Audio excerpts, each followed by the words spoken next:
From the morning reading, SPY, the Qs, Diamond, and IWM finished higher for the week, closed near resistance. 6 sectors of 9 moved higher on Friday. XLY, XLV, and XLK were the strongest sectors, while XLE was the weakest sector.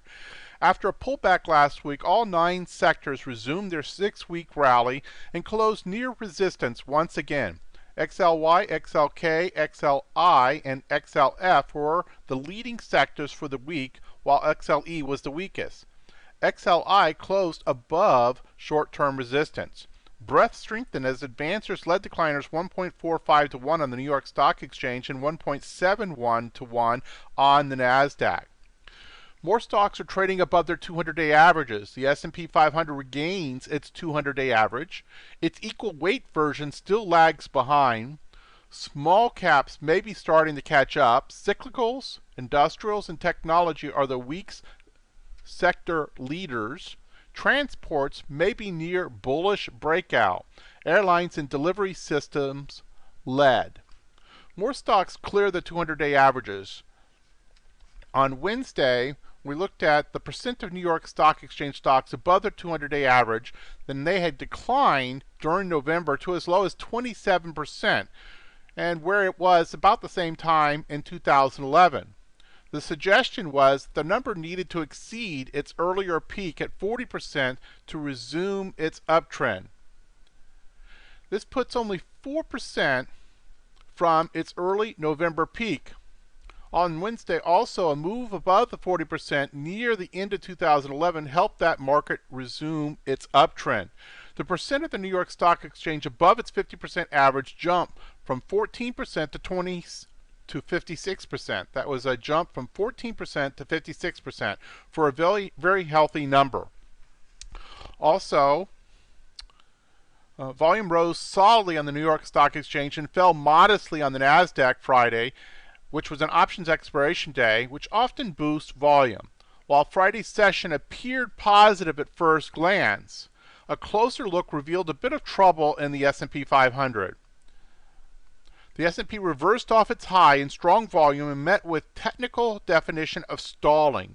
Stalling is a form of stealth distribution that occurs on an up day. This brings the distribution count to a nervous level, 6 on each of the major indices. Most of the distribution has occurred in November, which means it will take some time or big gains to work off the distribution. Hello, this is Stephen Harris, a head trader from Falcon Global, where we model best practices for investors, traders, and day traders from entry to exit every trading day.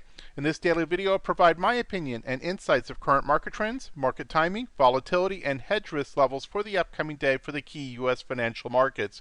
It is 7:08 a.m. Central Time, and I'm recording this in preparation for the market day of November the 23rd, 2015. Full disclaimers are at the end of the video, but be aware that this is for educational purposes only, and only you are responsible for the investing or trading decisions that you make. So let's go ahead and dive into the morning report.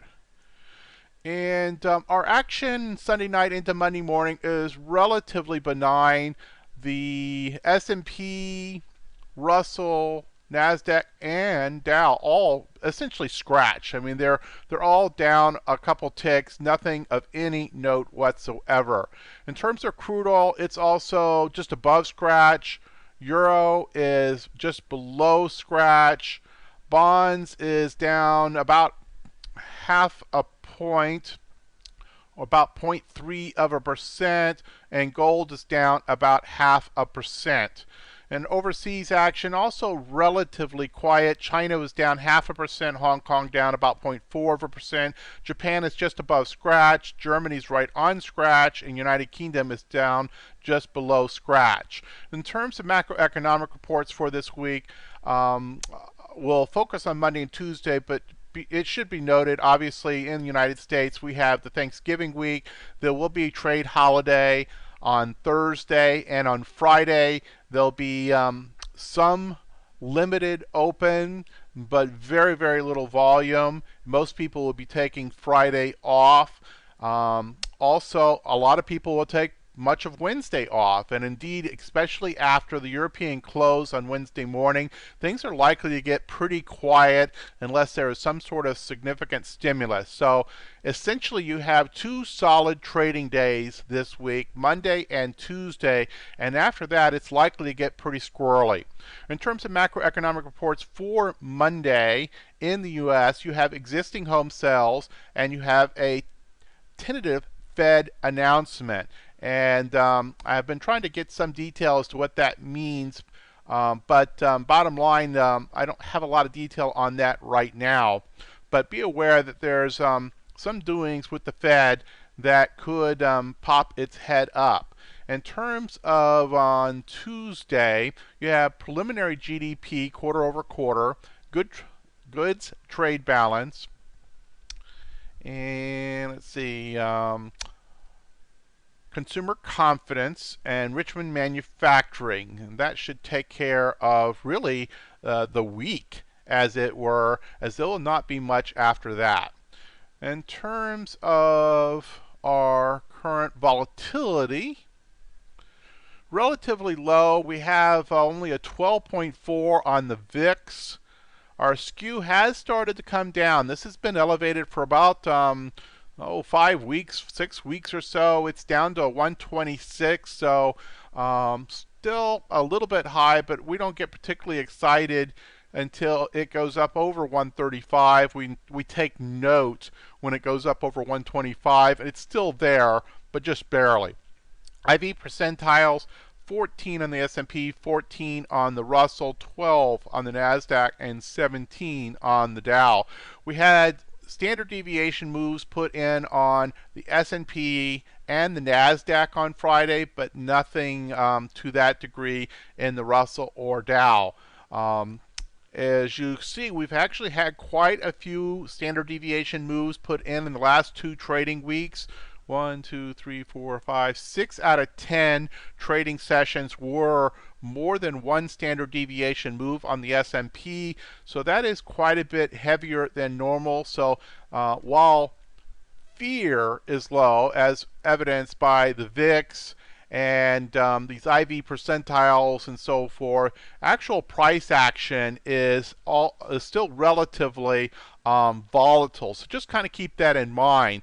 You're not being paid a lot of fear premium if you're selling options, but at the same time, you're experiencing a good deal of price movement, and this price movement is in both directions. And we'll take a quick look at the charts here.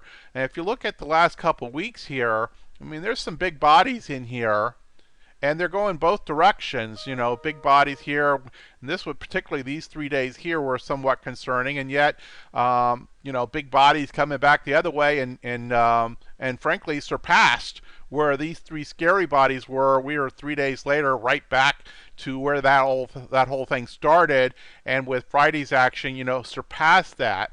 So this has been very much two-sided action and can be very effectively traded, but you've got to be prepared for both directions. In terms of best hypothesis of where we're going at this point, you would have, with this retracement, you know, a relatively benign 38% fib retracement, very bullish pattern taking you back the other way. Starting to see some wick action on the upside here, maybe starting to stall as the morning reading suggested, and may just go sideways through the holiday week, especially once we get past Tuesday. So look for some price action early part of this week with some energy, but then to start increasingly stall out. Not likely to achieve anything of real significance either up or down this week.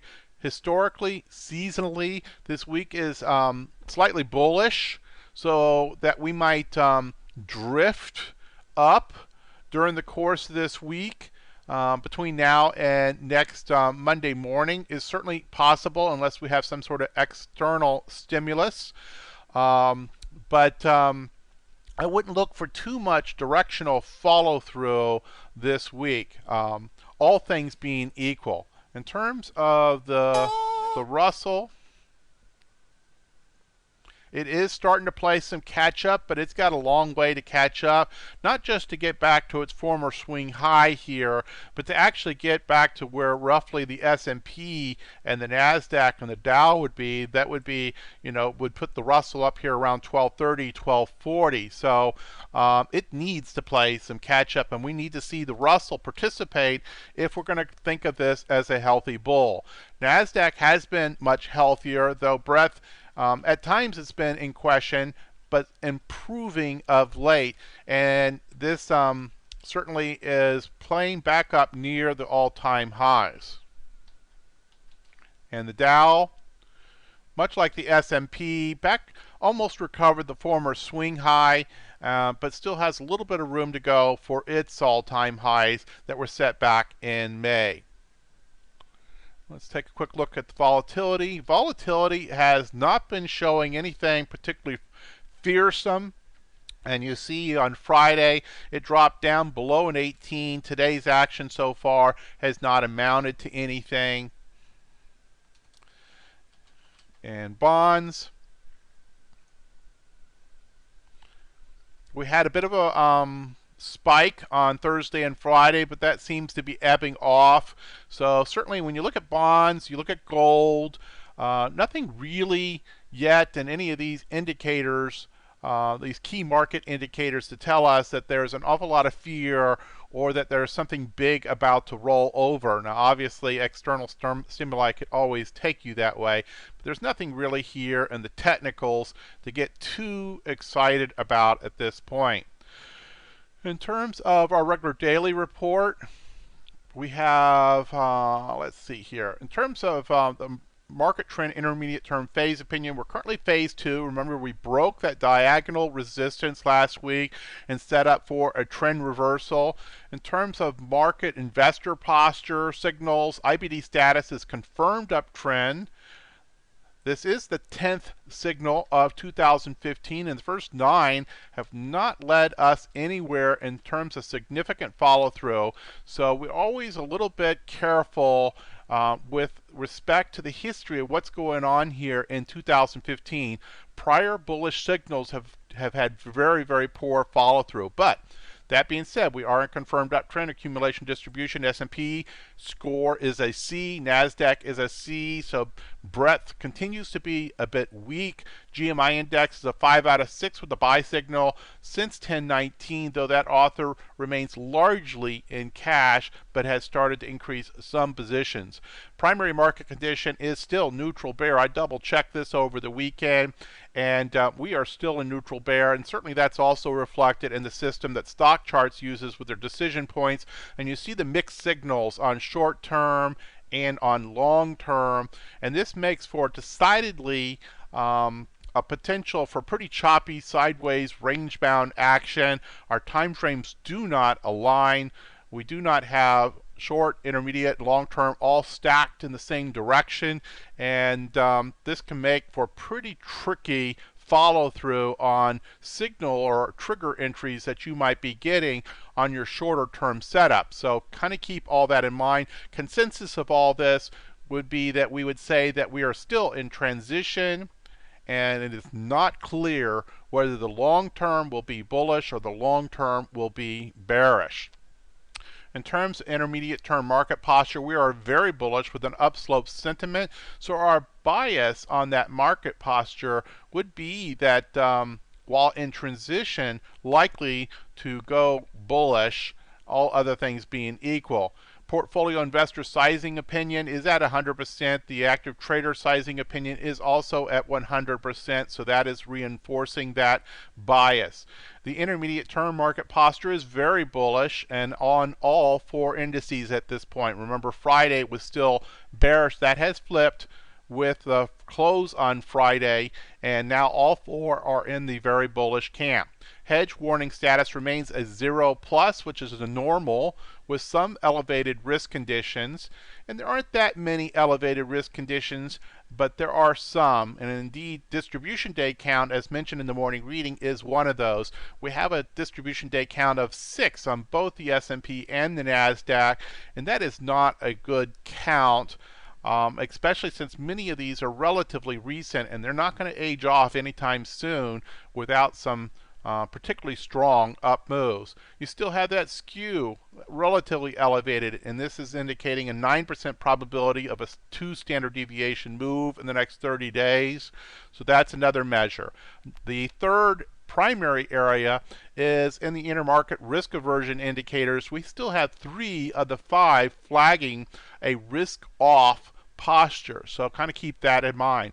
In terms of special opinions, option income strategies, the VIX is inside the acceptable window to initiate new positions. Keep in mind what we said though about volatility. While the premium being paid and the amount of fear as evidenced by the VIX and other similar indicators is not pricing in a lot of fear, you still have a good deal of price volatility, and I think we said 6 out of 10 of the last trading sessions have been more than 1 standard deviation moves on the S&P. So you got to keep that in mind with your option income strategies.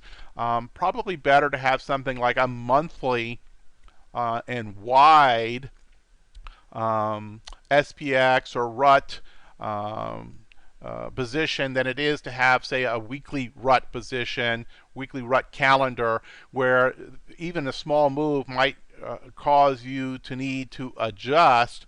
Well, that certainly seems to be more in alignment with our current degree of volatility that we're really experiencing in terms of price action. In terms of cover call strategies and put selling, no real changes here from Friday. Cautiously bullish, be a bit defensive. Given that this market is still range bound, it would appear. Use 1-to-1 ratios of out of the money, in the money, 1-to-1 ratios of higher beta, lower beta. Be diversified across industry and sectors, while certainly exposure to those strongest sectors and strongest industries. Initiate positions with something of an elevated defensive posture until we get a stronger resolution from this range-bound activity. Consider selling cover calls with both conservative and aggressive setups, with out-of-the-money put selling, legging into those cover calls, and always position size in the scale that you are willing to own. Very, very important when you do not have a true, strong, healthy, bullish posture, and that is more than what we have right now. In terms of sector market posture, on our specific sectors, you look at the short, intermediate, long term. A lot of healing came in during the course of last week. Energy continues to be struggling, as does retail, though retail certainly has started to see some improvement.